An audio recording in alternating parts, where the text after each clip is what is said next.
Everybody.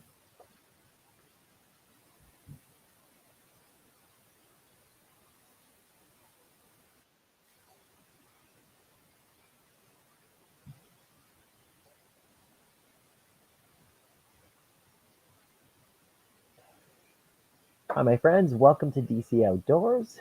My name is Dan, and if this is your first time here and you like outdoor adventure videos, gear reviews, and other outdoor related stuff, well, please get started by clicking the like, subscribe, and bell notification buttons so you don't miss anything. Hey, folks, I hope that you are all doing really well today. We're just decided here today to jump online and do a little pop up live stream. I haven't jumped on here to chat with you guys in a while, so I figured that it could be kind of fun to, get over here and spend some time with y'all. Um, Also, I want to, just kind of shoot the breeze. I wanted to take some time to allow you guys to share your own links for your channels. And yeah, if you want to, you can jump on the panel. So I have pinned the link at the top of the live stream here today. So that way, if you want to jump up on the panel, talk about your channel, or just kind of chat with me, you certainly can do that. Um, what else can I tell you? We got the Nightbot active as well. So you can use hashtag new friend to also just share out your channel, digitally. So you can also share it out that way. And it's just hashtag new friend, to do that. So yeah, I think that kind of covers all the sort of background information. Like I said, channel link is there. So if you want to jump on the panel and chat with me, and hashtag new friend will share out your link, and good opportunity to meet some new friends. So hope you're all having a really good Monday so far. So here in Canada, in Alberta, this is a long weekend called Family Day. I think in the United States, you guys have President's Day down there, but a long weekend for us here in Canada. We've had a pretty fun weekend. On Saturday, actually, we went out with my wife and kids and we did some axe throwing at a cool little place here in Edmonton called Axe Monkeys. So that was kind of fun. Everyone had a pretty fun time doing that, and the boys really liked it a lot too, which was pretty cool. And then yesterday we went out and did some ice fishing. So we actually pooled together with some of our friends, and me and my wife. We hosted my brother-in-law and his girls, as well as some good friends of ours, and their kids came out too. So it was a really fun day of ice fishing. Nice weather, probably got to just over freezing temperatures, so really quite reasonably nice. Lots of snow though, so it was a pretty snowy day. And unfortunately, the fish weren't really cooperating, too much. So that was a bit of a bummer, but it was nice to get out on the lake, anyways, do some ice fishing. Hey, Mike, how are you, buddy? Nice to see you drop it in. If you want to try out the Nightbot, you can type in hashtag new friend, and it should share out your link, Mike. And if you or anybody else want to join up on the panel and kind of talk about your channel, or just kind of chat with me. So I'm not talking to myself. The link is pinned here at the top of the page. So yeah, feel free to join the panel if you can, or if you want to, and hashtag new friend should share out your link. But yeah, I was just saying we've had a enjoying a long weekend. So here in Canada today is a stat holiday, so we're off work. It's Family Day. So we had a nice long weekend, did some axe throwing on Saturday, and then yesterday we went out ice fishing with my brother-in-law and his girls, and some of our friends and their kiddos, and got out and did a bunch of ice fishing for most of the day. Had a hot dog barbecue, and it was a really good, really good outing, a really good time. So had some fun with that. The other weekend, the weekend before, I went out and did that overnighter with my son out on the lake, and I had hand drilled that weekend 11 holes. So I was almost dead after drilling that many holes. So my wife encouraged me, I should say, to pick up a new ice auger. So I picked up an electric ice auger yesterday, and we tried that out on the lake, and we drilled, I think 11 or 14 holes or something like that with the ice auger, the electric one. So that was really nice, versus hand drilling them, that's for sure. So had a fun day out there playing around with some new gear and kind of hosting the kiddos out there doing some barbecue. Yeah, it was a good day. Um, Here's a link for Mike Crasher's channel. So if you guys are looking to make some new friends, you should check out Mike Crasher reviews. Mike does a lot of MRE reviews and all sorts of stuff, really. And I really enjoyed the other day he did a review of a little breakfast sandwich maker, which was pretty cool. But you're going to find a bunch of cool and fun MRE and ration reviews on Mike's page. Linda and Chuck, nice to see you. Really appreciate you guys jumping in. It's so funny that you're getting out in the garden. And here in my neck of the woods, we're still sitting with a lot of snow and cold weather. So gardening is not something that's really on the forefront of our minds right now. But last year we did a couple little, I think they're 4 feet by 4 feet garden boxes, above ground garden boxes that we picked up from Costco. And it was definitely fun to kind of grow some stuff and kind of learn a little bit. But yeah, we're miles away from kind of preparing for gardening yet, but hopefully you're enjoying some good weather wherever you are. I'm just taking some notes too of who joins in today.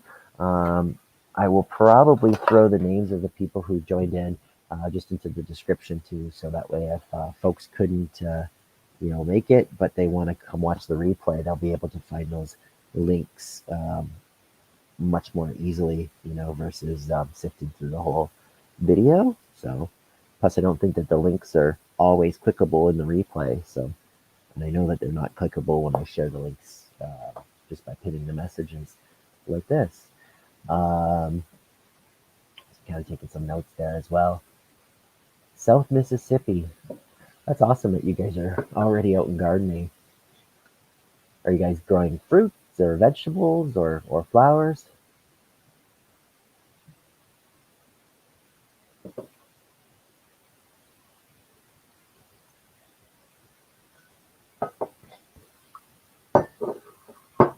I hope you guys are having a good long weekend too. Enjoying some good time. Squirrely Acres. Thanks for joining in. Nice to see you guys.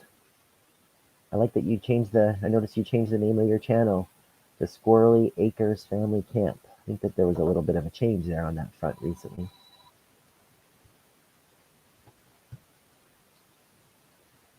And I mentioned a little bit earlier, if you guys do use the hashtag and then new friend, just like Mike did here, like that, it'll actually share out your link. So I definitely encourage you guys to, you know, get out there and check out some new channels.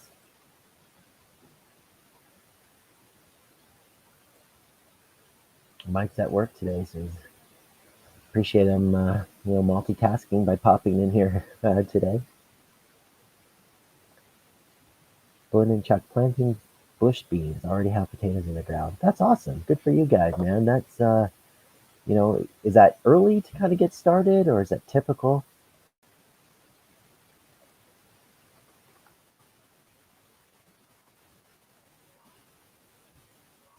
For me, most people don't get too involved with gardening until I would say usually May, um, sometimes April, but usually May. Most people, yeah, the ground is just usually not nearly thawed enough to kind of get a jump on the gardening um, at that kind of place in time.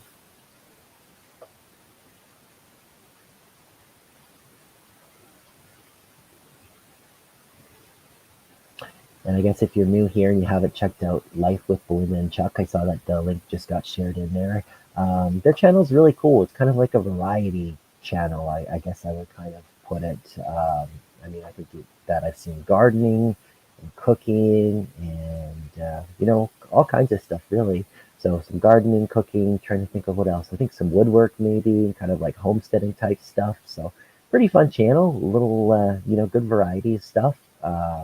I've seen them do a few different like music and kind of like hanging out and playing with a band, which is pretty awesome too. So definitely you guys should check out Belinda and Chuck if you get a chance. Day Kit. I think that you might be new here, so thanks for popping in, Daykit. I don't know if I've checked out your channel before or if you have a channel, but if you want to type in hashtag new friend, that'll share your link out with everybody else.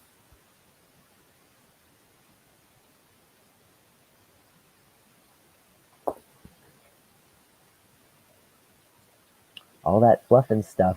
Thanks for dropping in. Really appreciate you popping by. I always like watching your channel with the nice ocean views and everything like that, man. That's so much fun to get out there and to enjoy the fishing and nice water and everything. I think I see Chuck here standing by, so I will add you into the stream. Hey, Dan. Hey, how are you? I think this is the first time I've ever talked to you face to face. I think it is too. How awesome. How are you today? I'm doing good. I'm doing good. I literally was about to walk outside. I got to get my garden tilled up and where I'm planting my beans. Yeah. And I got to put up a fence because the rabbits eat it every year. No. I planted for the last 2 years and just give it to the rabbits. So this year I'm keeping it. Nice. Yeah. By golly. Yeah, it's funny how the critters like rabbits and deer can cause so much chaos to folks' gardens, hey? Well, we used to didn't have any trouble with deer. I guess where we live, I mean, we got woods and we got a big cow field out next beside us, but we do have 2 big dogs, and Yeah. I think that might keep them. But there's a tame deer that roams the neighborhood, and it'll come right up to you. I mean, you can pet it, and No way. So, and the dogs don't scare it. It just comes up, and dogs bark at it, and it don't really care. Wow. That's crazy. So it literally will get so close to people where people can pet it. Like it's that that tame. Wow. Well, I think one of the neighbors up the road, they must have found it or something, or anyway, it was in their pen with their hogs and their chickens, and I think they even got a donkey or something down there. But anyway, they just kept it in that pen, and of course, it can hop the fence and do what it wants to. But I think they finally put a collar on it, so I mean, people around here would leave it alone, but you got to be a little bit careful because we are in South Mississippi. That's really cool. Well, it's awesome you guys are doing some gardening. I guess maybe for folks that are kind of watching the live stream today, do you want to talk maybe and tell us, tell everybody a little bit about what your channel is all about and kind of some of the stuff that you do? We do. We garden. I just built a greenhouse. My father-in-law had given me a metal frame, and then they had a house up the road that somebody had tore down, and I just went up there. They told me I could get whatever wood I could salvage out of it, so I got the wood out of it and built my frame, for my greenhouse, and put some plastic on top of it. And I'm learning as I go. Yeah, that's probably beautiful though to build something like that out of that old reclaimed wood. Hey. Well, I mean, I'd build it, so I wouldn't go so far as to say beautiful. I would look like a 3-year-old with 4 thumbs, but I got it up, and so far it's holding up. We have some pretty tough winds and stuff come through this time of year, so it's held up so far, and that's all I care about. Nice. We do a little bit of every now and then, which I didn't this year. I guess I'm getting old and lazy or something. I don't know what's wrong with me, but I didn't do much deer hunting this year. In fact, I think I may have just went twice. I went with my son twice, and because he's got his little boy, my little grandbaby, and he called and wanted me to go with him. So I say I hunted, but I pretty much just went out there, do a little fishing every once in a while. And again, I guess I'm getting old and lazy because I don't do that quite as much anymore. But I like it. I like to think about it. I like to watch you do it. Yeah, you know what? Sometimes it's hard to have that motivation. I'll tell you that. I was saying a little earlier that yesterday, so here in Canada, Today's a stat holiday, so it's a holiday off of work, right? And it's Family Day is the concept, right? And so here in the province, in Alberta, Family Day weekend is a free fishing weekend, right? So that way, for people who don't have fishing licenses, they can go out and fish, provided that they're following all the rest of the rules, right? So we had a pretty fun time yesterday because we hosted my brother-in-law and his girls and a good friend of ours and her kids, and then me and my wife and our boys, and we had a really fun day doing some ice fishing out on the lake, and really fun opportunity to kind of take some people out that don't usually get that kind of a chance, right? So Right. that was fun. And then this morning was a lot colder, and I was gonna go out ice fishing again, and I said, nope, not today. Too much fresh air yesterday. I still feel windburnt from being out there yesterday out on the ice. So yeah, today I took a lazy day for myself. Well, that's why I find it interesting, because where you're at there in Canada is so different than where we're at. I mean, Hmm. you slogging through snow like it's nothing, and me, I'm out of breath just watching y'all walk and do all that y'all do, and you got your two little boys with you, go out there and you're shooting grouse. See, we don't have grouse down here. We got quail, but Yeah. uh, and doves. We have dove hunts every year, but and I did do that this year. I went on a dove hunt, but Yeah. we don't have ice fishing. No, not that kind of stuff. Yeah, yeah. It's crazy, man. There was almost, I would say, over 2 feet of ice still on the lake, and it's not slowing down. Like I've seen other people posting videos that their ice fishing seasons are starting to wind up, and ours will go until April. Some probably enough ice on the lake still for April, which is crazy. Yeah, it could be crazy. Well, I can't even imagine that in my brain. 2 foot of ice, did you say? Yeah, yeah, totally 2 feet of ice. Uh-huh. And you got to drill through all that. To, Yes, sir. Yeah, yes, sir. So I used to have a hand powered auger with an 8-inch hole that I would drill and drill and drill.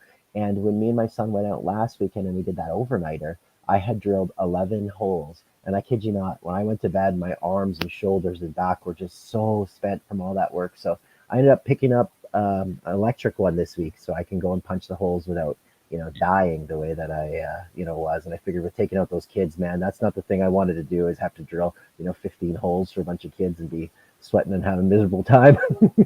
I couldn't imagine. I know I couldn't do it. Maybe when I was a little bit younger, but and even then I probably would have been too lazy to do it. Uh, Right? Yeah. I like the gas power ones. I've seen them. You know what you yours is gas powered, The one I got is battery operated, so battery electric. operated, Hmm. and uh, whatever anything besides hand Hmm. operated uh, would be great. Yeah, hand cranking through half a foot or a foot of ice isn't too bad, but once you get up to that, 2+ feet of mark, it's miserable. Like I said, it's miserable Yeah, work. Yeah, I because can't. you're. Well, I do like digging post holes and stuff, Hmm. and uh, when I get down to about 2 foot on one hole, I'm done. I'm like, Yep. Yeah, that's enough. 100%. Yeah, it's a weird thing too because I'm out there wearing, winter jacket and coveralls and all that kind of stuff to stay warm. And as soon as I start punching those holes, it's peeling off the layers, right down to a t-shirt or a sweatshirt because it's just, it's a sweaty process to do that by hand for sure. Well, I was going to. You're talking about the free day on Hmm. the fishing down here. I don't know if y'all have them up there, but down here, at least in the state of Mississippi, I just assume most of the states, but I don't know that we can purchase a lifetime license, Cool. and I've done that. Gosh, it's probably been 20 years ago now. But I was in Mississippi and I was going to have to move out of state Hmm. over into Louisiana. And we have a camp. My buddy owns a camp up there around Vicksburg, Mississippi, where we deer hunt and where we catfish, do lines on the river for catfish. And he said, Chuck, you got to get your lifetime license. I said, I can't afford it. At that time, well, the year before it's like $500. I said I can't afford 500. And then when I finally decided to get it, they done upped it to $1,000. And I said I definitely can't get it. He said you getting it, and I was in Louisiana for almost 6 years, and it pretty much paid for itself. Yeah. Because if I had to buy an out-of-state license, hunting and fishing license, it would have cost me. It'd cost me more than that. It'd probably cost me about $1,500, to do what I wanted to do. And so now I got a lifetime license, so I can fish and hunt and pretty much what I want. Now that I don't hardly do anything. Yeah. That's a good idea though, to have that. No, there's nothing like that here in this province, but I think that would be a pretty cool thing. Because you're right. If you pay for it in advance and you're going to use it for a bunch of years, I mean, it pays for itself, right? Right. And especially if you move out of state. I mean, if you're in state, you always have to deal with them up in the price as the years go by. I mean, it would take quite a few years to come up to $1,000. You'd have to do it for however 20, 25 years for it to pay off, if you will. But when you move out of state, it takes 3 years to pay off. So it worked out pretty good. I'm glad because now I don't have to remember to go up there and renew it. Yeah. That's good. Yeah, the free fishing things are nice. Here in Alberta, they do it 2 times a year. There's one that they do in the summer, and then there's the one that they do in winter, right? And it is pretty good because especially if we're hosting all these other folks and their kids, it's nice to still have, another parent there that, that way if, kid catches a fish or help with the hooks and lines, it's like totally legal to do that, right? Because normally it's just kids under 16 here can fish for free without a license, right? So. Well, look, I'm not going to. I just wanted to pop up. I was on my phone. I was about to walk out the door, and I said, "Well, let me check YouTube." And I seen you was on. I said, "Well, I've never been on one of Dan's live. I don't reckon I've ever seen you on a live." So I said, "Let me get over there and check him." Or if I have, I hadn't paid much attention, which is normal for me. But I do watch your videos, so I was familiar with you. And I said, let me hop on and just check old Dan out for a minute before I ease. I wasn't even going to say anything. You get to talking or saying something on the chat, and everybody's, hey, and you got to hang back and all that. And I hate typing on these things. Yep. So I finally moved to my computer. But let me.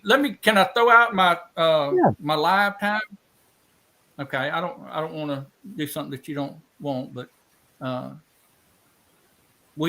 do a live every Tuesday at 9:00. That's Central Standard Time. Pretty much every Tuesday for about a year now. Sometimes I'll have a guest on. During the daytime, it's kind of hard. A lot of people are working or whatever. The way I do is most convenient for me, but those that are some of the channels that are available during the day, I like to try and have them on and introduce them to people that I know. And sometimes I'll do one on a Friday evening, for people that can't make it during the day. It all depends on what kind of mood I'm in. My wife says I'm getting kind of grumpy in my old age, so I don't believe a word of it. I don't believe her either. No, I appreciate you dropping in though, and for anybody who hasn't, I know that the link was up above, but go head over and check out Life with Belinda and Chuck. Really appreciate you clicking on the link and dropping in today, and I wish you a good rest of the day doing your gardening work.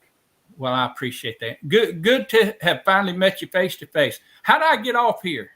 Leave studio. Never, I figured it out. All right. I got it figured out. Okay, so long. Have a good one. That's kind of fun. Nice to see him pop in there. So earlier, I'll go back through some of the comments, but I mentioned a little earlier, if you guys want to share your links out, you can put the hashtag new friend, and then that should actually have the chat bot post out your link. So don't all do that at once because it might stall the little Nightbot up a little bit. But I'm going to go back here and kind of cruise through some of the comments. But I saw a few more people kind of jumping in. So where are we at here? I saw Smitty dropping in, so thanks for tapping in, Smitty. She Fires, CT, Canadian Trucker. Who else? Yeah, the convoy is here. Yeah. Who else we got? Tracy Phillips, thanks for dropping in. A lot of my MRE community, my MRE friends are in the house. I got Drunken Chef Barbecue. Appreciate you tapping in, sir. What else we got as I'm scrolling through? Yeah, Squirrely Acres Family Camp. Um, 15 holes by hands makes me tired just hearing that statement. Yeah. Yeah, like I said, my wife was, I really appreciate her encouraging me to pick up that power auger because the weekend before I did 11 holes by hand and almost 2 feet of ice. And I swear to God, I almost died. I was, dripping with sweat. And by the time the day was done, I went to bed. I could just feel it in my shoulders and neck and back. So, yeah, yesterday I think it was 15, but with a power auger, so it only takes like 10 seconds a hole. So much better for that kind of stuff. Spicy tuna rolls is in the house. Thank you for dropping in.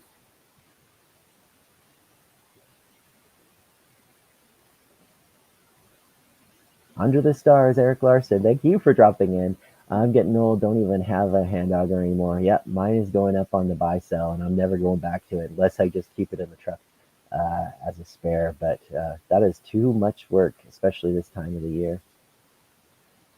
The ice is way too thick for that. Critica, nice to see you. Thank you for dropping in. Loaded shells this weekend, so head out and smell some burnt powder. Too lazy to fish today. Yeah, I was saying a little earlier, I was going to go out again this morning.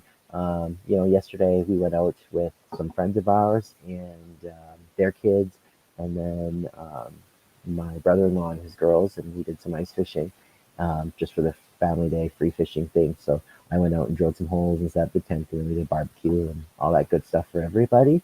And I was going to go out again this morning, but seeing that it was a little bit colder and I was a little bit lazier, just decided to hang out here around the house. But I still had stuff drying out from when we went and did the ice fishing overnighter last week. So I still had the cots out drying and the bunk bed cot system kind of drying. So it was nice to actually just get some stuff, put away.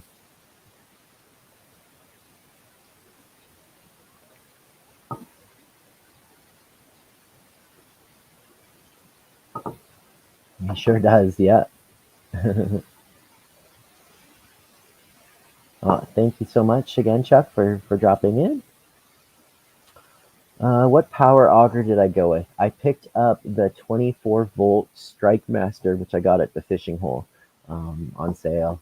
And yeah, I was looking at some of the ion electric ones, but for almost double the price, and figured that the 24-volt one would be just fine for me. And yeah, it did pretty good yesterday. Like I said, it chewed through 15 holes or so, and that was with me using reverse to kind of throttle it out of the holes, which was probably unnecessary.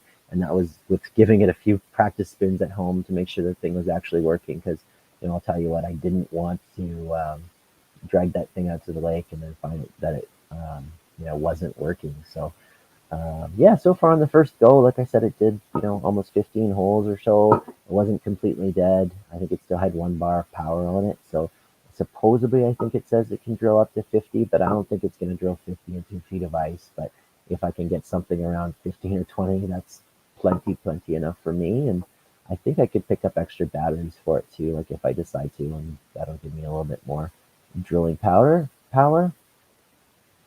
My buddy bought a Milwaukee cordless drilling auger attachment. That was really slick. Yeah, that's actually a good one. And you know what? I thought about doing that too. So I had the auger I have is an 8-inch. It was a Morris Swede like hand auger, and that's the one that I've used for 10 years or so. And you can actually just buy this like little attachment that will go into the auger, and then I think it connects on with an Allen key, and then that little connector can go to any drill, which is kind of cool too. But the drills that I have at home don't have enough power to be able to cut through that kind of ice. So, yeah, I thought about just kind of getting a conversion kit like your buddy has there, but opted for that little Strike Master, which so far so good. I think that that's pretty rad. That you get a screw gun out of the deal. Yeah, truth. Yeah, so far I definitely do love it. It makes ice fishing a lot funner, especially if you want to kind of stick and move, right? Otherwise, I found with hand augering, I might drill the 2 holes for the tent and maybe drill another 2 for tip ups, and then I don't want to drill anymore. It's just too tiring. So with the electric one, I think it'll, like I said, it'll let me to work out a little bit further, or even if I want to just kind of run and gun, I can do that without, using the tent. Old gray mare, she ain't what she used to be. There you go. Yeah, so like I was mentioned a little earlier, if anybody wants to, you can put that hashtag in, which was new friend. So hashtag NEWFRIEND, and it will share out the link to your channel. Everybody who's dropped in has been absolutely awesome supporters of me, and many of you guys have channels of your own. So if you want to share them and kind of meet some new folks that are really supportive, you can use that hashtag new friend to share out your link. And then I think somewhere way back in the top of this chat, I did pin the link. So if anyone wants to jump up and, kind of say a few words and kind of talk a little bit about your channel, what you're all about, you can definitely do that too. I think that's kind of fun to be able to share you out that way as well. So feel free to jump on in if you want to do that. Or, if you want to just kind of discreetly use that hashtag new friend, give that a whirl too. And probably just remind everybody to, as you're watching this video, please give this a little thumbs up as you go. So that would be amazing too. Dicking around outdoors. How do y'all just happen onto this perfect timing? That's awesome. I yet again decided not to really plan this. Actually, I think I planned it maybe around noon when I made the link for 1 o'clock. So I guess it was maybe about an hour planned. But I'm usually so bad with being able to plan these things. I usually just fly by the seat of my pants. So yeah, I figured that since I wasn't going to do anything outside today, I would jump on here and kind of connect with you guys a little bit, which is fun to do. It's a little colder today than it was yesterday, and it snowed a little bit. So I don't know, I was being a little bit lazy and decided not to go out ice fishing this morning, and just did some cleanup around the house, put away some old ice fishing stuff from last weekend. Trying to clean this room here. That's my office and my gear room. There's still stuff sitting around everywhere, so we got some work to do. But yeah, I figured I'd pop on here for a little bit and see what you guys are all up to.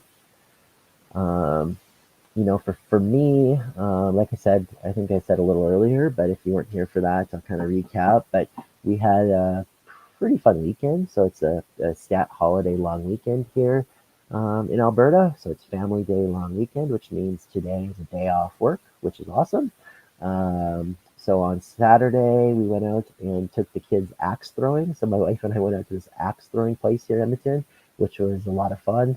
They hooked up my little guy with a super small little tomahawk axe, little throwing axe that was lightweight enough for him to throw. And, wife and I and my older son were kind of throwing some larger hatchets. So that was kind of fun. We did that for an hour or so. And then yesterday, so this weekend in Alberta, it's a free Family Day fishing weekend. So you can fish in Alberta without a fishing license. So kids under 16 can always fish in Alberta anyways without a fishing license. But we decided to host my brother-in-law and his girls, as well as a good friend of ours and their kids, and then me and my kiddos and my wife. We went out ice fishing, set up the tent for everybody, did a little barbecue lunch, hooked everybody up with little rods and their fishing sticks and stuff like that. So we were out on the lake yesterday from about 10 o'clock or so till around 4. So definitely had a good day. Only had a couple bites. I had one little bite that was a walleye that I started to reel in and then spit off. And then a friend of ours, she had a bite too, but didn't really stick on the hook. But it was a nice day yesterday to be outside, and fun opportunity to take some folks out who don't, normally get that chance to go fishing. So that was a good time. And then today I thought about going out ice fishing again this morning, but it was a little bit colder and a little bit snowier this morning, so I just decided to stick around the house. And I still got so much cleanup to do. I put away some of the stuff from our ice fishing overnighter. I still got to tidy up the garage. I got the hot tent from a few weekends ago that's still like strewn over, hockey nets in the garage, like drying out. So I'll probably do a little bit of cleanup, later this afternoon as well. But it's nice to kind of catch up on stuff and nice to have the day off work. And I think many of you guys are probably enjoying a day off work too. I think my friends in the States celebrate today as a holiday. I don't know if that means you guys are off work or not, but if you're off work today, I hope you're enjoying your day south of the border. 3 degrees in Calgary right now. That's not bad. I'm just checking out what my phone says. It is. I think it's a little colder. Yeah, -8, so not too bad. Not slushy by any stretch. Still cold enough for me to be lazy and not want to go out on the lake. I was going to try to do a little bit of running, gunning fishing at a fish pond just west of the city, and probably wasn't going to bring the tent. Just kind of drill holes and kind of stick and move with a fish finder and see if I could come across anything. But like I said, too lazy for that today. But the slush is pretty brutal. I was going to say not a universal day off, but markets are closed. Oh, that's too bad. I thought for some reason that you guys actually had it as a day off. Um, that's too bad. But yeah, here it's family day in Alberta. We get the day off, which is nice. Nice to have a short week of work. Kids are off today too, so.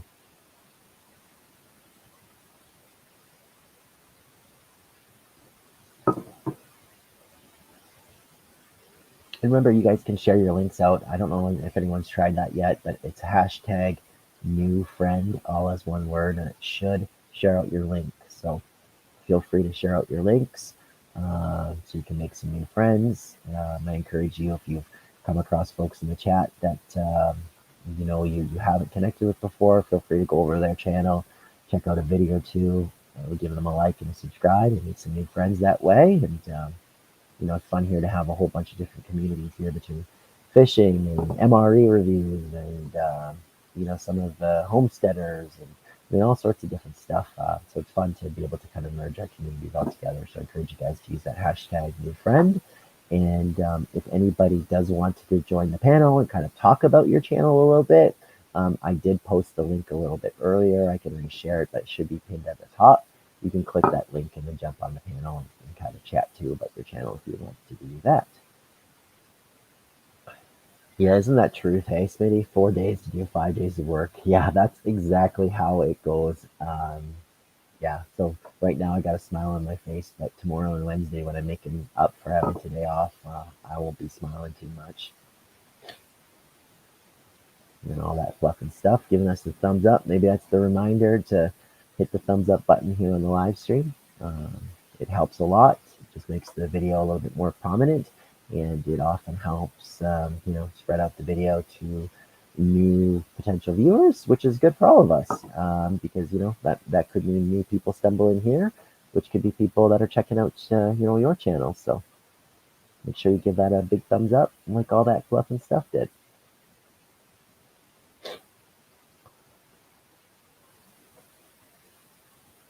And I will try to go back and take some notes as well of the different channels that came in here. And I like to paste those channel links in the description box of the video. So again, anybody who's watching the replay, can go back and check out some friends that way as well by finding the links in the description boxes. Yeah, it was sunny actually. I took yesterday was kind of cloudy and snowy, and I took the boys out a couple hours ago. We had to go to Canadian Tire. No, yeah, we went to Canadian Tire. We went to Walmart, picked up a Slurpee. It was a little bit sunny for sure, so I think it's like partly cloudy now, but a lot of the snow that we had gotten yesterday and early this morning started to melt with all the sun. So nice to dry up the pavement. I think it's supposed to get super duper cold here the rest of the week. Just looking at my phone right now. Tomorrow, -17 degrees Celsius is the high, -28 overnight. Wednesday, -22 degrees Celsius, -26 overnight. Thursday, -20 for the day, -29 degrees Celsius overnight. So we got some cold ones coming in. But then Saturday warms back up to -2 degrees Celsius, -8 as the low, and then Sunday -1. -10 is the low. So yeah, she's gonna be a cold week. Gonna be a cold one. It's crazy to see you in snow, and I'm melting here in the Whitsunday Gateway to the Great Barrier Reef. Yeah, it's so funny, isn't it? Different parts of the world is such a uniquely different temperature. I always find it so mind blowing too that we're in winter, and you guys would be what, summer, I guess, right? So going into fall when you're going into spring. So it's always interesting. But yeah, the views that you have of the ocean and the beaches and the green, green trees and all that stuff is, definitely, I'm looking forward to it. JJ Little Show, nice to see you pop up. Yeah, I don't do these live streams very often, my friend. I think I've only done a handful so far. I'm dreadful at preparing them out. I know a lot of people will have their sort of set times that they do their live stream, and they, do it every single, Friday night or Thursday night or whatever that looks like. And I'm so unprepared that I can't do that. I just sort of fly by the seat of my pants. So just decided to do one here today. So I appreciate you dropping in. Love the artwork that you posted on your channel. I know that you did a little DC Outdoors drawing a little bit ago that you featured, and I thought that that was really cool. So thanks for doing that as well. Handy Campers in the house. Really appreciate you dropping in as well. Nice to see you as well while you're doing some editing. So I appreciate you swinging in. Make sure that you guys do use that hashtag new friend to share out your channel links, right? That's a great thing that you can do to pick up some new channels. If you are seeing some names here in the chat that you haven't checked out before, definitely encourage you to go check them out. Give them a like, and if you like their videos or you like a video or two, feel free to hit that subscribe and make some new friends. Calzona Outdoors, thank you for tapping in. Thumbs up there. I appreciate your thumbs up.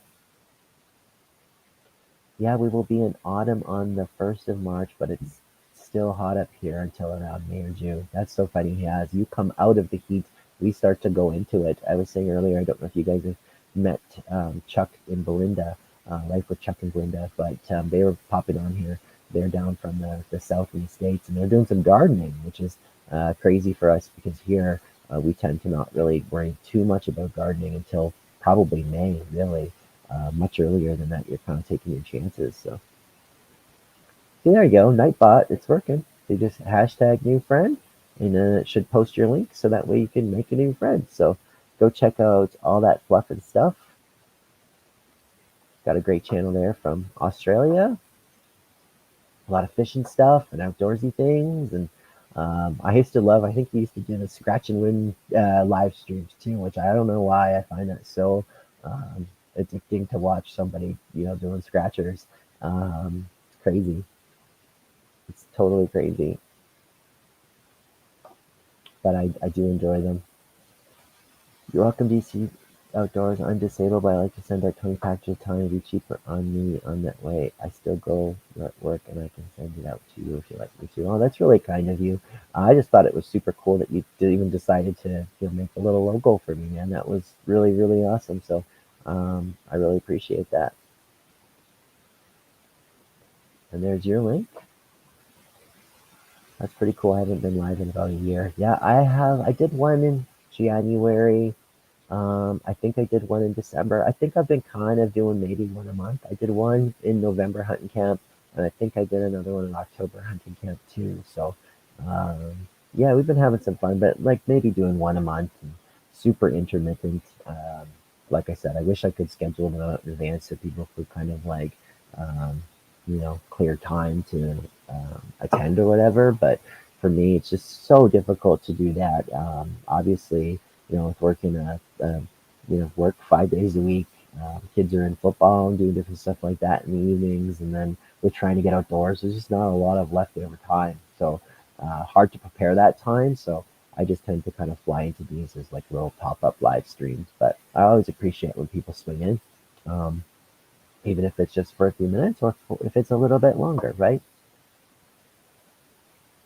Calzone Outdoors, congrats on hitting 1,000 subscribers. Thank you. Thank you for being one of them. I can't do that without you guys helping me out. So that was pretty awesome. I think I'm actually at about around 1,200 subscribers right now, which is crazy. There's still growing quite a lot. I found that the different like little short videos that I've been posting have definitely helped grow my reach.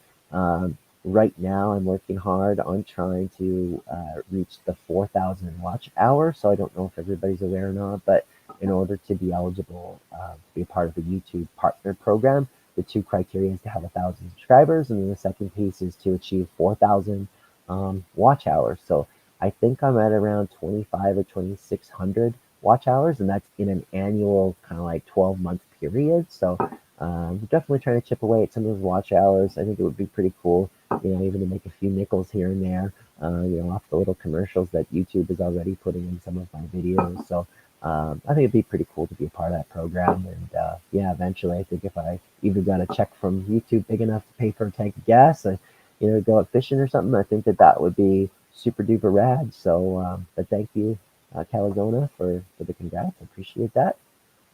Looks like JJ Little Show needs 11 to hit their 1,000 subscribers. So, if you're looking to help someone out here, go check out JJ Little Show, and definitely do him a favor and like a video or two. That's the big thing if you're checking out a new channel, is go to the video, make sure that you watch a video or two, hit the like button on it. Maybe even leave a comment. I think a lot of the times, if you just fly by a channel, hit subscribe without interacting with them or watching, then sometimes that sort of friendship or that subscription doesn't stick. So yeah, if you're checking out JJ Little Show, just make sure that you watch a video or two, give it a like so it does stick. Calzone Outdoors, so there's your link. So thank you for sharing it out. I really appreciate that. Nightbot as well is hard at work doing their thing, so I'm glad that that's working.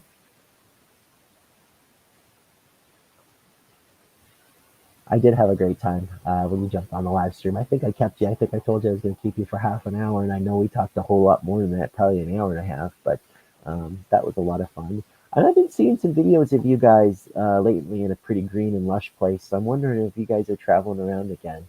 I've been noticing, looks like you guys have been on a vacation, so a little jealous of you guys enjoying some nice warm weather if you're still out and about, or I don't know if that little clips were previously recorded or whatnot, but and on your channel in the background. Thank you, thank you. I really appreciate that. I try to do the same thing. I've been helping out, a few different channels too, to try to help reach their watch time goals. And if anybody else needs to reciprocate the favor, I try to watch for those little calls for help in the, community post tabs of different channels. But flag me in the comments of the video too if you need a little bit of a hand. And I try to do the same thing. I'll run the videos while I'm doing some work, or kind of just jumping in and out as I get a chance. So, leave comments here and there and like stuff as I can. And yeah, it definitely helps. Like they say, many hands make short work of a big task. So I think I carved out the hours that I needed. I think if I had, what was it, like 40 people running it for 24 hours, something like that, that would be all I needed to achieve it. So it definitely can be done. So yeah, I appreciate you helping out though, Calzona. Thank you again, handicapper. It's a good time to get out there. Camera lady told me that doesn't work. What? Camera lady told me that doesn't work. If you don't click on each video, they don't count them. Is that for subscribers? Like to make a new friend? Or for the watches?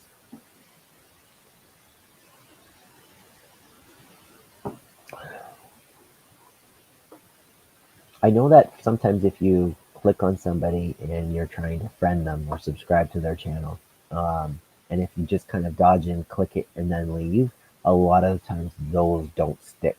And I've even been in different live streams where people have helped me out that way, and it'll spike up and it'll look like you gained 10, but then you click into YouTube tomorrow, and you don't see any none of them stick, right? So definitely if you're subscribing, you're going to want to click on someone's channel, make sure that you check out a video or two, watch it all the way through, or at minimum, watch it a minute or so, right? And try to leave a comment, try to leave a like, and those are the kinds of things that make those friendships stick, right? Otherwise, you just fly by, click subscribe, and then leave. A lot of times they don't last.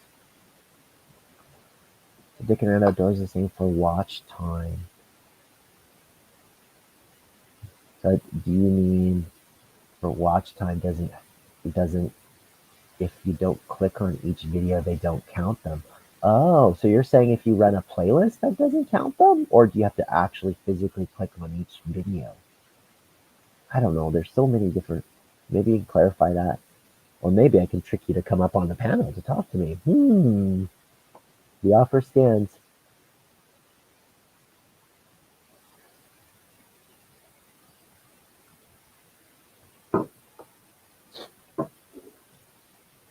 You probably mean that if you don't click on the video, they don't count, but I could see that. I know that there's so many different little rules and things that work and things that don't work. It's crazy to me. She's telling me you can't just let it roll. So you physically have to click on every single video and can't just let the playlist roll. I hope that that's not the case, because then the help that I've been helping out a few folks with is for nothing. So you're saying you probably have to go through and click on every video individually. Okay.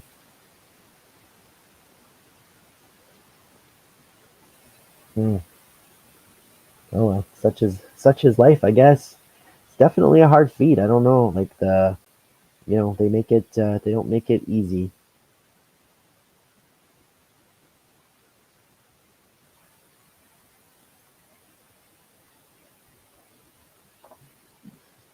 What are you and Camera Lady up to today? Hey, it's Average Joe MRE. Nice to see you. Thank you for tapping in.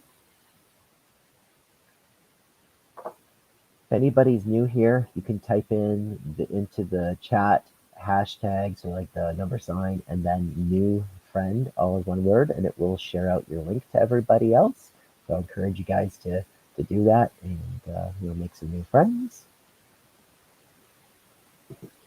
Like I said, transparency not their forte. Nope, and they change the game all the time too, right? Seems like sometimes you think you got a handle of it, and then they kind of make a little change, right?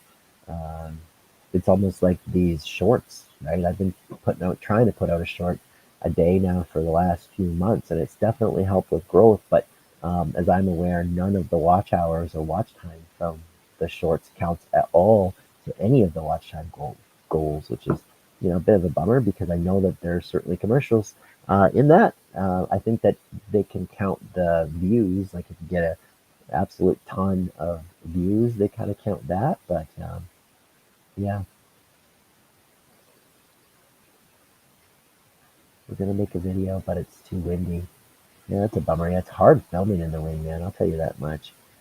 Like I said, for me this morning, I don't know if you were here or not, but I was going to go out ice fishing this morning. I went and did a ice fishing trip yesterday with some friends and family, and when I was out doing that, I figured, like I said, I would get out today, and I think you can see the wind burns on my face from yesterday, but I didn't record anything yesterday, and yeah, just well, I mean, it's all good. It's good sometimes to just enjoy the moment, but yeah, pretty windburned. I was going to go out again this morning, but it was a little colder, so I decided to be lazy and just hunker down here at home.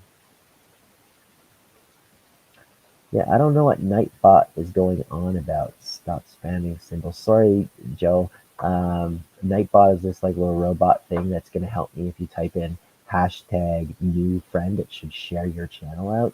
I don't know why it's saying stop spamming symbols warning. So I'm really sorry that it's monitoring that. Um, I don't know what that's all about. I could probably change some different features. I think Tuna Rolls is as confused as I am. They are monetized now, is what is new. Yeah, monetized if you get a bunch of views on them, right? What does it say here? I'm just gonna look at YouTube Studio. I think it says you need 106,000 public shorts views. No, wait a minute. That's how many I have. You need 10 million public shorts views in the last 90 days. 10 million. I don't know, man. Maybe someday, but I don't know if I'll ever go that viral for showing a picture of a deer or an MRE box or eating a snack somewhere. Tuna Rolls saying, or JJ Little Show is saying hi to Tuna Rolls. Yep, the shorts. There we go. So now it worked for you, Joe. Hashtag new friend. There's Average Joe's link. So definitely check out Average Joe. I don't know if you guys have checked out Average Joe's channel, but I'll tell you a little bit about it too. So Joe is a fellow Canadian, so that should be enough of a reason right there for you to check him out. But Joe's a great guy from BC. He does a ton of MRE reviews. I probably connected with Joe, I would say it's got to been like a year and maybe a half or something like that ago. But Joe's been a really great supporter of my channel. I always can count on him to, watch the videos and comment and all that good stuff. But on his channel, you're going to see, like I said, a ton of MRE reviews, ration reviews. But lately, Joe's been showing a whole bunch of different gear stuff, specifically around like different stoves and like different kind of wood stoves and stuff that he's been building. And the last couple videos too, one of the cool things is Joe actually did some coffee bean roasting, which was pretty cool. So I enjoyed him going through that process. But without giving too many spoilers, I think that those beans were maybe a little over toasted, which is kind of a bummer. I imagine you put like a ton of work in, to get them all browned up and toasty roasty. So bit of a bummer there. But yeah, I guess I'm kind of off tangent. But yeah, check out Joe's channel. Like I said, he's a really good dude. And if you like MRE reviews, food reviews, outdoor gear reviews, I know you'll really like his channel. And he's been a really good friend. So just genuinely, Joe, appreciate your friendship, my friend. I think you have to be monetized, but not sure. Yeah, I think you're correct, but I think like you need those 100 or 10 million, whatever, shorts views, and that's a fast track way of also being monetized as opposed to the watch time hours. But I don't know who's going to go that viral. Um, I don't know. Like I said, not me. Average Joe's giving a little thumbs up, which is a good reminder. So if you're watching this and you haven't yet hit that little thumbs up button there somewhere in the corner of the screen, probably down that way. Make sure that you give that thing a little thumbs up, and that means a lot to me. Spicy tuna rolls, giving a little coffee in a fire. Yep, a lot of coffee fires over on Average Joe MRE.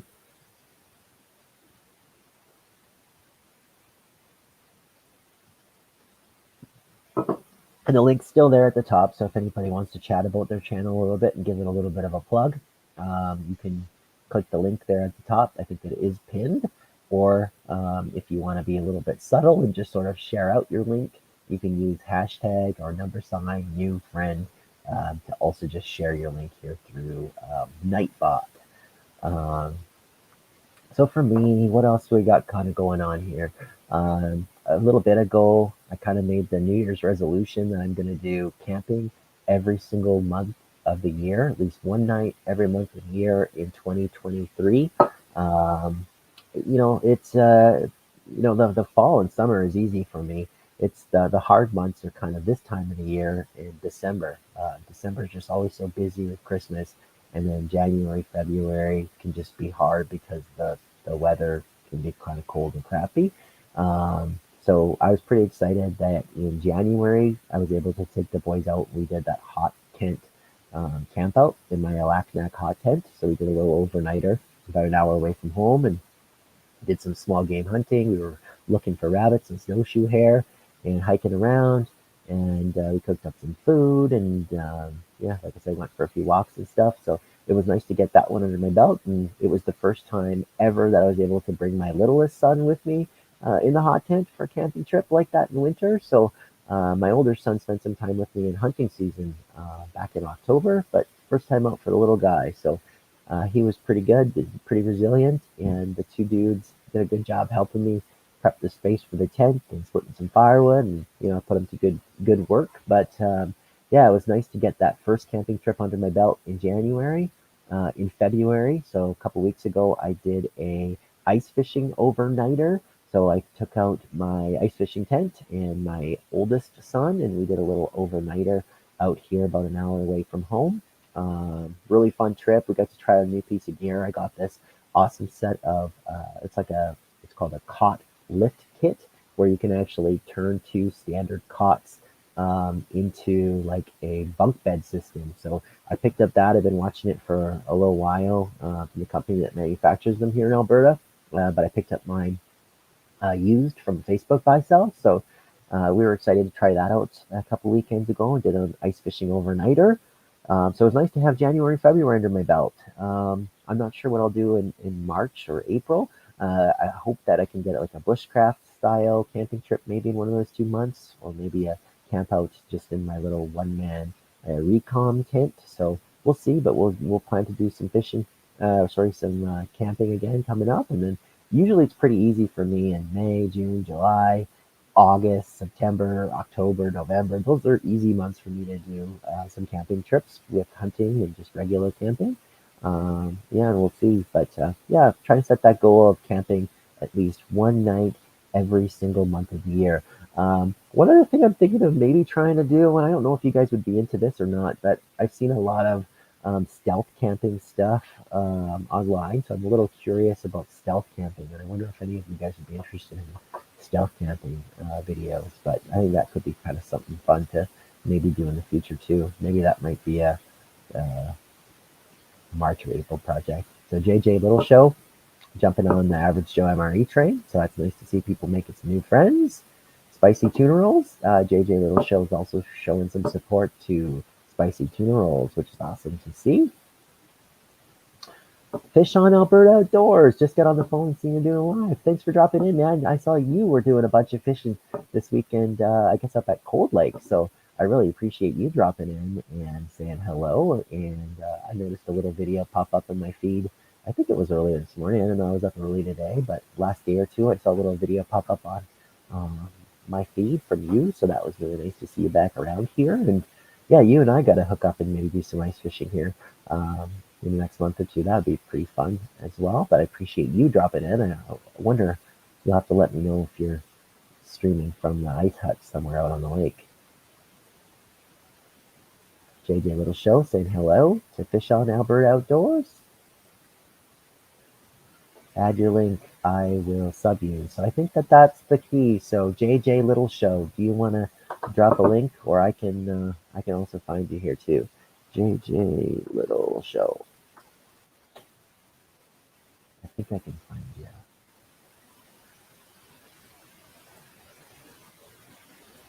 We'll see. If I click back and you've already shared it, then I won't worry about it. And if not, I'll give you a share here.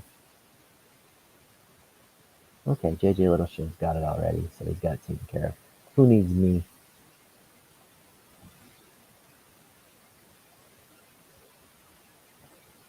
Yes, sir. Thank you so much, Josh. Nice to be locked in. I was a little nervous when I was close to 1,000. There was a few days where I was 1 or 2 over, a couple days where I was 1 or 2 under. But I think I'm at 1,200, so she's locked in right now, which is super duper rad.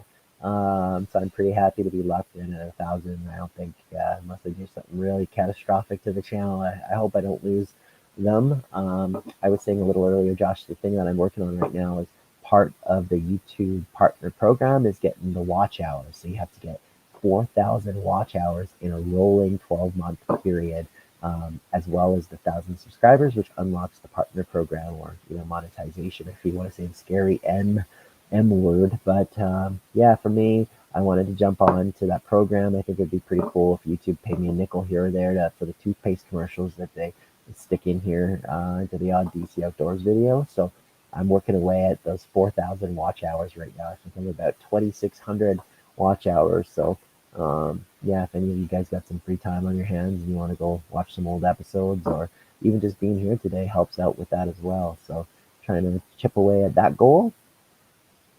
JJ Little Show, like I said, sharing it out.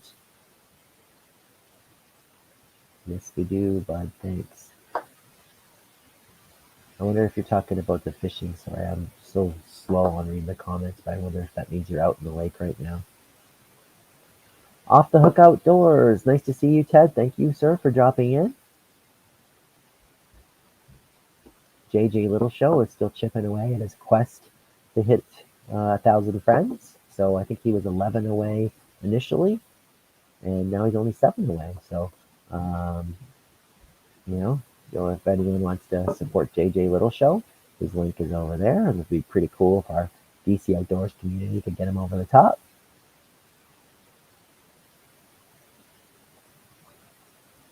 Stealth camping would be interesting but scary. Yeah, I think it would be too. I would be safe about it. I'm sure you guys have seen, or maybe Joe, maybe you haven't seen, but there's some pretty intense stealth campers. Another Alberta-based, Edmonton-based guy actually has a pretty popular camping channel. I think you know maybe who I'm talking about, but yeah, he gets into some pretty out there places. I don't know if I would kind of go that kind of crazy, but I think it might be fun to kind of do a stealth camp, especially maybe in the vehicle. I like that idea. I think that could be kind of cool, especially in the colder, months. We might still have a month or two of pretty cold weather ahead. Fish on outdoors, helping out JJ, which is nice to see. Ted saying hello. Sticking around outdoors, keep on Facebook pays more at this point. Yeah, I would be curious to see. I don't know really what I'm doing on Facebook at all, man. I just basically sharing out videos and sharing stuff that I'm already sharing on Instagram or Twitter. So, I haven't quite cracked the Facebook kind of nut. Um, but that being said, it's probably something to kind of learn more about. But yeah, if you guys are on Facebook, feel free to, check me out over on Facebook. Like I said, I'm also on Instagram, so you can kind of connect with me a few different ways. I'll see if I can post a link here for the Facebook group. I don't even know if it will work. I'd like to think I'm tech savvy, but I'm certainly not. But this is my Facebook link. So if any of you guys are on Facebook, you can check me out there. Um, I'm much more active, I would say, on Instagram. So I'll share out my Instagram feed too.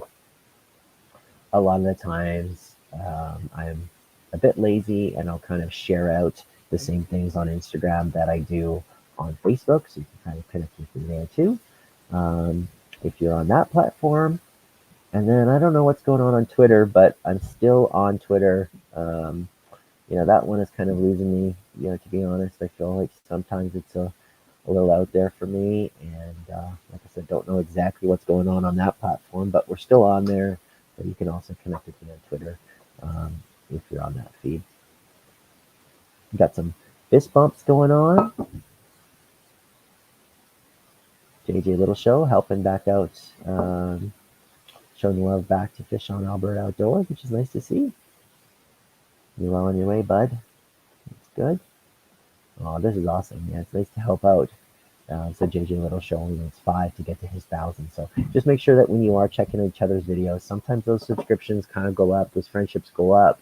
But if you don't like a video or watch a video or leave a comment, sometimes those friendships don't stick. So I encourage you to just make sure, even if you're going to drop out of this live stream for a minute or two, make sure that you're watching the JJ Little Show video and give it a like and a comment just to make sure that friendship sticks. So that's a nice piece, though. But I appreciate you guys helping each other out. I'm on the couch taking it easy with the family. It's a busy weekend. Cool. Like, yeah, it's fun watching that. I really liked what you did by putting the propane fire pit or fireplace, I guess fire pit, really, inside your ice fishing tent. I might steal that idea. I have the little Mr. Buddy, like the little guy that kind of screws onto the 1 pound tanks. Excuse me. And I find that that little dude, it puts out enough heat to kind of take the chill off, right? I think yesterday we were using it out of the lake and it was a little bit over freezing and it was probably 5 or 7 degrees like in the tent, right? So it definitely helps a little bit, but I'm curious, using that big old propane fireplace would probably really pump the heat and kind of bring a whole different ambience to ice fishing. So that's awesome though that you guys had a good time out at Cold Lake there.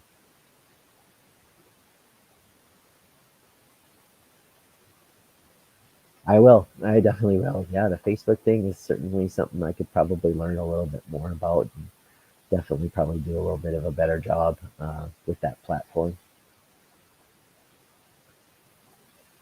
Friendships happening, which is nice to see. And there's my links. So there's Facebook. That's my Instagram. So it's DC___ outdoors. So you can check me out on Instagram by going that way. Or on Twitter, you can search for me at basically DC1385. Or you can find me on DC Outdoors.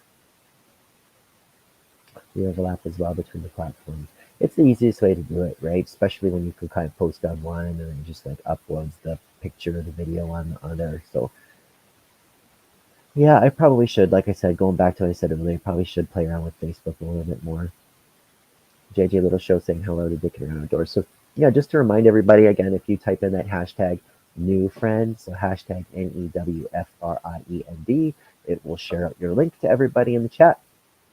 And if anybody wants to jump on the panel, kind of talk about your channel a little bit further, you can definitely do that. And I did pin the link up at the top of the chat. So if you want to kind of talk about your channel a little bit more, I encourage you to do that too. Yeah, otherwise, like I said, for me, kind of going through with what's next for me. So I have a few different kinds of gear reviews coming up.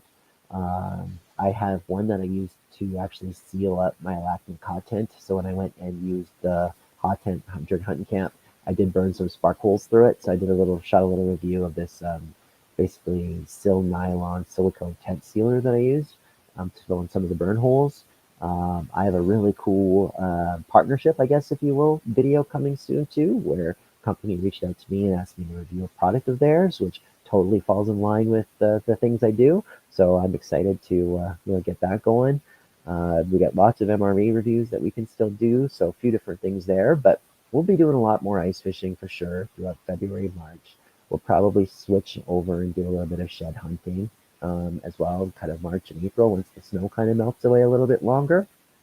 I wouldn't mind getting my trail cameras out in the woods. Right now, they are sitting in a shelf here across from me over that way. But it would be nice to get those trail cameras out in the woods too and get some pictures taken through spring and summer. And then we'll be doing lots and lots and lots of camping, a little bit of open water fishing, but we'll be doing lots of camping either with the trailer and all these bigger family trips or maybe some tent trips as well using the hot tent without a stove, through the summer. But there's always lots of stuff here to do. That's the nice thing about being a little bit of a variety channel is there's plenty of stuff, to keep me busy. Yeah, I see that Fish on Alberta Outdoors had shared out a link, so maybe I'll share with you guys and kind of talk a little bit about Fish on Alberta Outdoors. So you got the link already there shared. So Fish on Alberta Outdoors is also obviously an Alberta-based channel. So Josh is just actually located just in and around the Edmonton area, just like me. So you're going to find a lot of different fishing trips, ice fishing stuff, open water stuff with his boat, just being out there on the water. It's funny, the common ground, though. I know that, like me, a lot of Josh's outdoor adventures are out with his kids as well. So it's always fun watching his kiddos enjoying the outdoors or catching some fish. And to be honest, Josh, you have an awesome Instagram feed too. So, if anyone wants to check you out on Instagram, I think that would be pretty rad too. And you definitely won't be disappointed. But yeah, Josh has been connected to me now for, oh my gosh, certainly well over a year, I would say. I still think we're waiting for that opportunity to get out and do some fishing together, and maybe we can swing something here in the next few weeks. I think that would be pretty cool to get out and do some fishing together. But yeah, definitely go check out Fish on Alberta Outdoors, and there's the link highlighted below me. Howdy, howdy, Greg. I don't know if I've seen you pop through here before, but thank you for swinging in. So I appreciate you popping in and saying hello.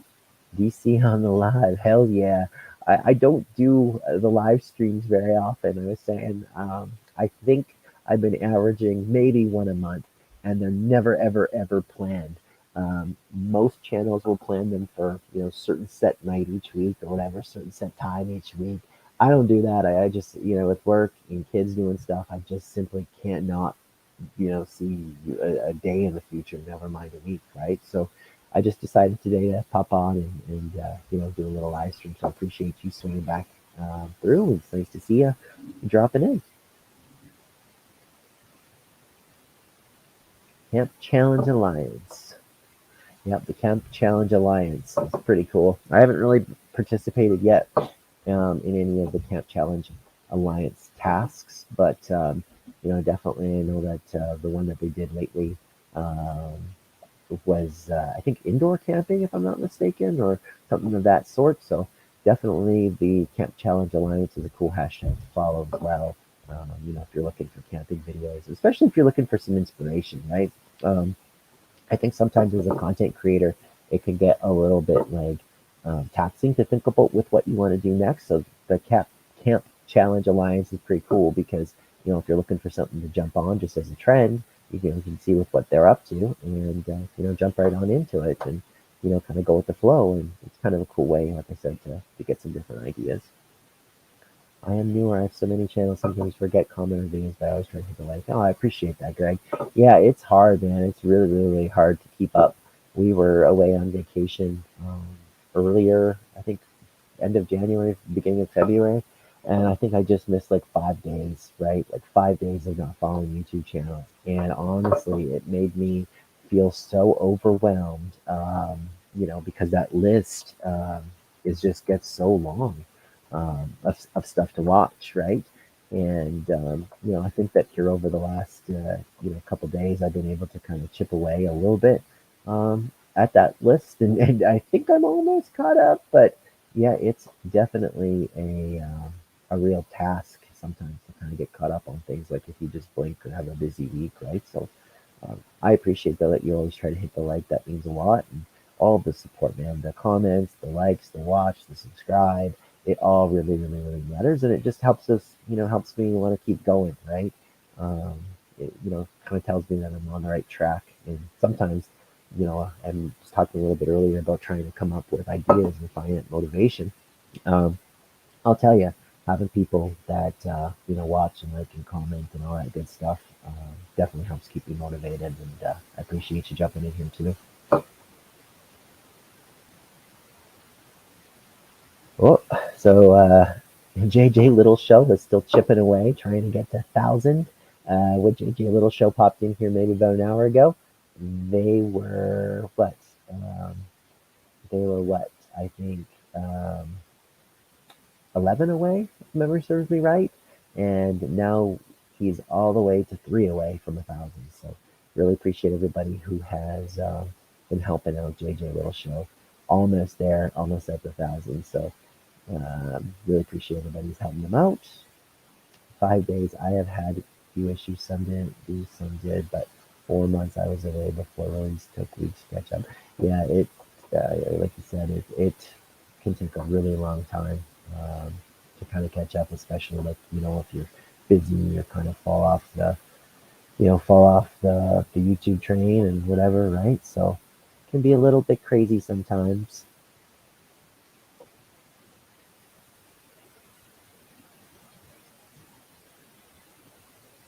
That's BC Jared's channel.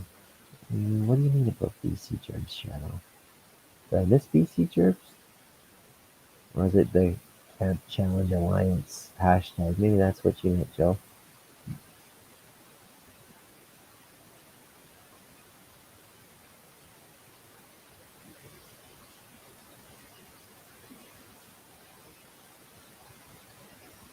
It becomes hard to keep up, especially now with the shorts. Yeah, it does. And honestly, I'm never offended if I post a short and I don't see a lot of comments on it. I'll be honest, I think I'm going to start to slow down a little bit with the shorts. They've been really helpful to kind of grow my audience and grow my reach a little bit, but I know that they can be real difficult for a lot of the core group of people who have been following the regular videos to kind of keep up to. So like I said, it's been great to kind of spread the reach, and I've been trying to do one a day, but I know that that can be pretty overwhelming. So I think, to be honest with you, I'm probably going to slow that down a little bit um, and just kind of like focus on regular videos. I think um, if I find something interesting, you might see the odd short pop up, but I don't think I'm going to try to set the goal of one a day. It's been really, really difficult to kind of manage, and I understand what you mean about trying to keep up, and it's really hard. Sometimes I find honestly that I'll just focus on just the shorts feed, right? Just kind of swiping through the shorts feed and looking for people that I subscribe to and kind of watching them that way, because I've noticed too that even on my phone, when I click into the feed now and I click on the channels I'm subscribed to, I have to then go from new activity over to shorts, and it's hard to even find everything. At least what I've been finding anyhow. Just little show you got those three. Absolutely. Greg,